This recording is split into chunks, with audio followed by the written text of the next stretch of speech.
Hi everyone, my name is Chris Martin. Welcome to Keto with me. It is day 63 on my journey back into keto. If you're new to my channel, check out my day 0 video where I cover the reasons of why I created this video series. All right, let's roll the clip.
All right, that's it for week 9.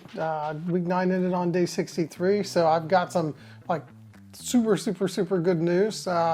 Get right to it here in just a second because I lost 3 pounds, from week 8 to week 9, and then that dropped me, down a total of 35.6 pounds, which put me at 198.8. So I finally broke the 200 barrier.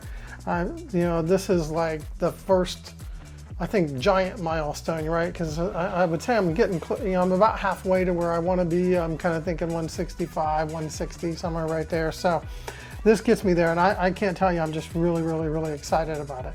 So let's go over the numbers for the week. So my average fat, carb, and protein, I had a average 116 grams of fat, average of 16 carbs, and an average of 73 protein. Now keep in mind that's for 5 days of that week because I fasted the other 2 days of this week and so forth. So my macro percentages were really good. They were 74% for fat, 5 for carbs, and then 21 for protein. So my average blood glucose was at 79, which is just a little up from last week, but I think my body's kind of getting used to things here. And then my ketones are like averaging around 2.4, and these averages are for the whole week.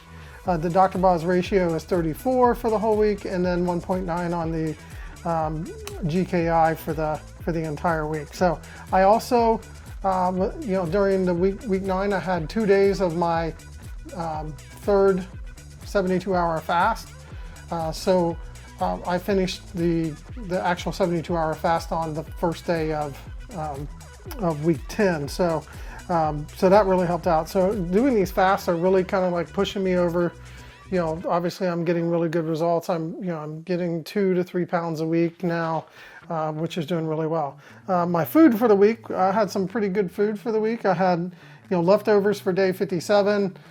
Paired with some eggs, and then I had on day 58 some Philly cheesesteak, and then on day 59 I had this chicken baked pizza, which you use kind of like chicken, pulled apart chicken. It's actually just easier to get a can of Tyson chicken and use that, but you make the crust out of that with some cheese and just a little bit of almond flour, and you get a really nice crust. It's actually one of the better recipes I've ever tried, and we've liked it.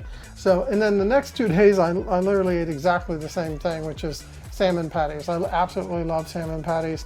They're really high in protein, so when you put the mix together, you might want to throw in a little extra mayo, which is kind of what I did.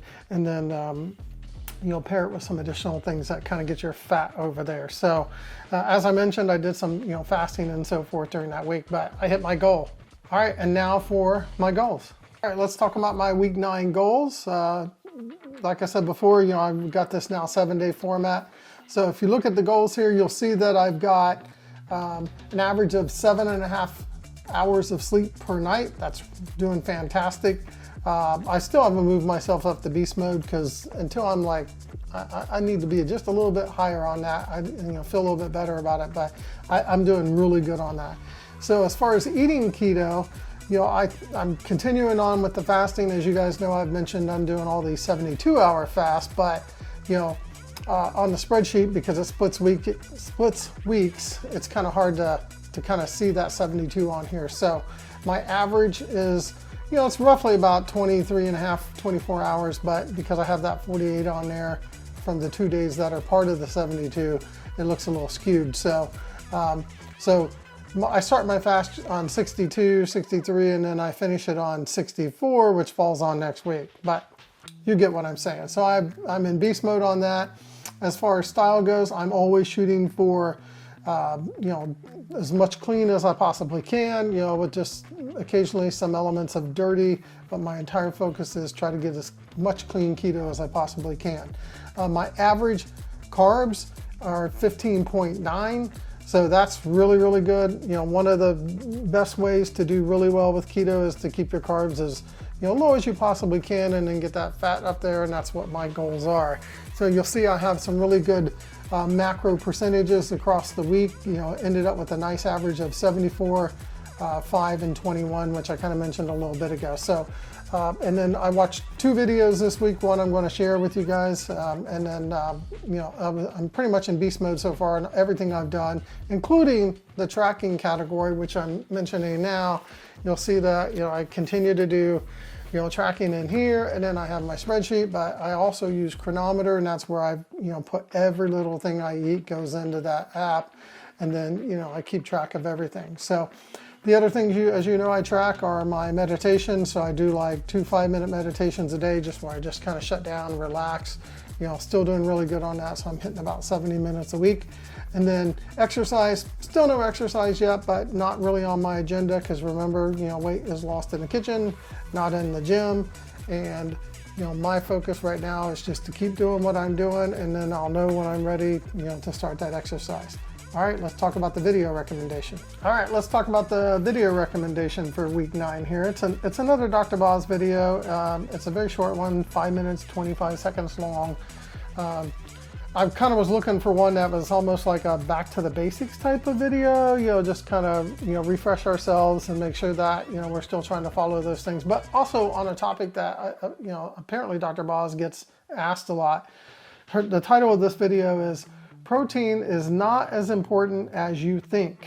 So I remember watching this video, not this very video, but a video that contains some of the same content that she talks about in here, specifically like the illustrations she uses.